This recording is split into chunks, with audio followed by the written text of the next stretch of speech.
বিধানসভা নির্বাচনের আগে বুথ স্তরে দলীয় সংগঠনকে মজবুত করতে সাংগঠনিক বৈঠক করল অঞ্চল তৃণমূল কংগ্রেস। সোমবার বিকেলে পশ্চিম মেদিনীপুর জেলার নারায়ণগড় ব্লকের বেলদাতে বুথ স্তরে অঞ্চল কর্মীদের নিয়ে সাংগঠনিক বৈঠকের আয়োজন করল বেলদা 2 নম্বর অঞ্চল তৃণমূল কংগ্রেস। এদিনের এই বৈঠকে উপস্থিত ছিলেন নারায়ণগড় বিধানসভার বিধায়ক সূর্যকান্ত অট্ট, নারায়ণগড় ব্লক তৃণমূল কংগ্রেসের সভাপতি সুকুমার জানা, জেলা তৃণমূল কংগ্রেসের সহ সভাপতি মিহির চন্দ, নারায়ণগড় ব্লক মহিলা তৃণমূল কংগ্রেসের সভানেত্রী সুপর্ণা জৈন, বেলদা 2 নম্বর অঞ্চল তৃণমূল কংগ্রেসের সভাপতি অনাদি বারিক, বেলদা 2 নম্বর অঞ্চল তৃণমূল কংগ্রেসের সভানেত্রী প্রতিভা জানা, জ্যোতিকা পাল প্রধান, রবীন্দ্রনাথ অধিকারী সহ অন্যান্যরা। এদিনের বৈঠক থেকে বুথ স্তরে দলীয় কর্মীদের 26-এর বিধানসভা নির্বাচনে সংঘবদ্ধ হয়ে লড়ার বার্তা দেন নারায়ণগড়ের বিধায়ক। অপছন্দের জায়গা কোথায়? একটা মা গর্ভবতী হলে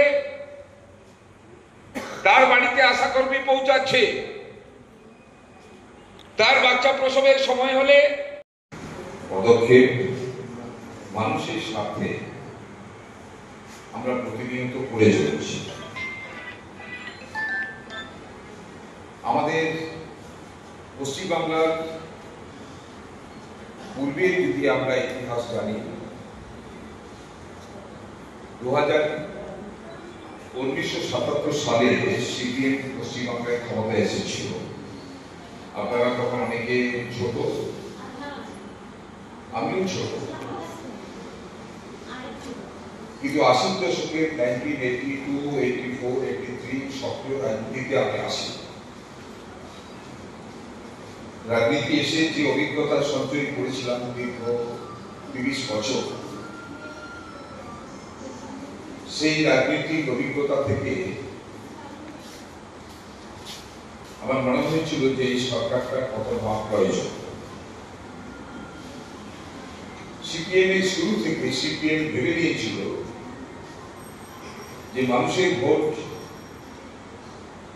কিভাবে আদায় করতে হয় সেটা আমরাই আমাদের পার্টি সংগঠনের মধ্যে দিয়ে আমরা সেটা করব। আমি 1988-এ আমি পঞ্চায়েত নির্বাচনে ভোটে দাঁড়িয়েছিলাম। কাউন্টিং হচ্ছে এখানে, তখন একটা গাড়ির বাড়ি ছিল লম্বা, উত্তর দক্ষিণ। ফার্স্ট কাউন্টিংয়ে আমি 76টা ভোটে এগিয়ে থাকলাম। শুধু জয়লাভের অপেক্ষা, কাউন্টিং শেষ। সিপিএম আবার রিকাউন্টিং করলো। রিকাউন্টিং করে যখন দেখা গেল আমি 99টা ভোটে আবার পিছিয়ে। কাউন্টিং এর সময়ে বাইরে থেকে লাঠি, ডাঙ্গি, বোম, গাছ বোম বাস্ট হচ্ছে। ভয়ে আমাদের কর্মীরা, আমার সঙ্গে কাউন্টিং এ যারা ছিলেন কেউ নেই, আমি একা বসে আছি। তো বেলদার মতো জায়গাতে এই সিচুয়েশন। গ্রামাঞ্চলে যখন নির্বাচন হতো, আগের দিন বাড়িতে, ভোটের আগের দিন বাড়িতে বাড়িতে গিয়ে বলে দিত, তোমরা যারা কংগ্রেস করো তোমরা ভোট দিতে যাবে না। অনেকেই ভয়ে যেত না, আর যারা যেতেন তার কপালে দুঃখ থাকত। হয় ফুলের মাঝরুট হবে, নাহলে ধান কাটা হবে, নাহলে জরিমানা হবে, নাহলে মাতোয়ার হবে, নাহলে জলবন্ধ হবে, নানান সামাজিক আক্রমণ তার উপর হতে হবে। মানুষ পরিত্রাণ চেয়েছিল, মানুষ চেয়েছিল যে এই পৈশাচিক আক্রমণ, এই আক্রমণের হাত থেকে কে বা কারা আমাদের রক্ষা করবে। বারবার চেষ্টা হয়েছে পশ্চিমবাংলায়, সম্ভব হয়নি। বাংলার মাটিতে একজনের জন্ম, রাজনৈতিকভাবে তিনি এলেন, তার নাম মমতা বন্দ্যোপাধ্যায়। 1984 সাল সিপিএম এর সোমনাথ চট্টোপাধ্যায়ের মতো সিপিএম এর দাপট নেতা তাকে পরাজিত করলেন। ভারতবর্ষের সর্বকনিষ্ঠ একজন মহিলা, তিনি এমপি হয়ে দিল্লি গেলেন।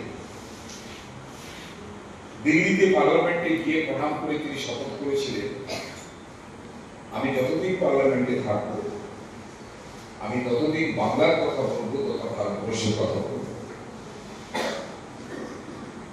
আমরা মমতা বন্দ্যোপাধ্যায়কে বারে বারে বলতে দেখেছি পার্লামেন্টে দাঁড়িয়ে, কি দলের মধ্যে কি দলের বাইরে। অমর অটোমোবাইল এখন আপনার প্রিয় শহর দাঁতনে।